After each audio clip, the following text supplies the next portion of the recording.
พลเอกประยุทธ์จันทร์โอชานายกรัฐมนตรีให้สัมภาษณ์กับผู้สื่อข่าวระหว่างปฏิบัติภารกิจร่วมประชุมอาเซียนอินเดียที่ประเทศอินเดียกรณีที่สนช.ผ่านร่างพระราชบัญญัติประกอบรัฐธรรมนูญหรือพรป.ว่าด้วยการเลือกตั้งสสและเห็นชอบให้ยืดการบังคับใช้ออกไปอีก90วันนับจากลงในราชกิจจานุเบกษาว่าเป็นสนช.แต่ยืนยันว่าตนมีโรดแมพชัดเจนอยู่แล้ว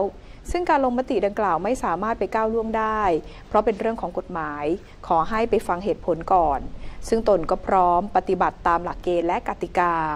ส่วนที่มีข่าวลือว่ามีการส่งสัญญาณจากนายกรัฐมนตรีนั้นตนไม่สามารถส่งสัญญาณอะไรได้แต่จะทำหน้าที่ที่เหลืออยู่ตามเวลาให้ดีที่สุดในระหว่างนี้ก็ขอความเข้าใจจากประชาชนและพรรคการเมืองด้วยทั้งนี้เข้าใจดีว่าทุกคนอยากเลือกตั้ง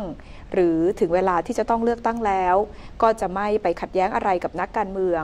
แต่อยากให้คิดคำนึงว่าถ้าเลือกตั้งมาแล้วสถานการณ์บ้านเมืองจะสงบสุขหรือไม่เหตุการณ์ความขัดแย้งเดิมๆจะเกิดขึ้นหรือไม่แล้วใครจะเข้ามาบริหารบ้านเมืองในวันข้างหน้าฉะนั้นในวันนี้ต้องคิดออกให้ดีว่าจะทำอย่างไรให้บ้านเมืองมีเสถียรภาพที่จะนำไปสู่การเลือกตั้งและได้รัฐบาลที่มีธรรมาภิบาลผู้สื่อข่าวถามต่อด้วยว่าหากเลือกตั้งเลื่อนไปเป็นเดือนกุมภาพันธ์ปี 2562 จะมีแผนการบริหารประเทศอย่างไร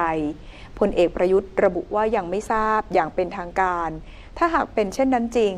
ก็ไม่จำเป็นจะต้องเปลี่ยนแปลงอะไรซึ่งที่ผ่านมารัฐบาลทำงานมาโดยตลอดตามรถแมพ3ขั้นตอนคือช่วงแรกแก้ไขปัญหาที่เป็นปัญหาต่อเนื่องส่วนช่วง2ต่อช่วง3เป็นการเตรียมปฏิรูปซึ่งได้เตรียมการในเบื้องต้นไว้แล้วทั้ง11วาระซึ่งยอมรับว่าตนทำได้ไม่จบแต่จะเป็นแนวทางที่จะต้องทำเพื่อให้สอดคล้องกับยุทธศาสตร์ชาติ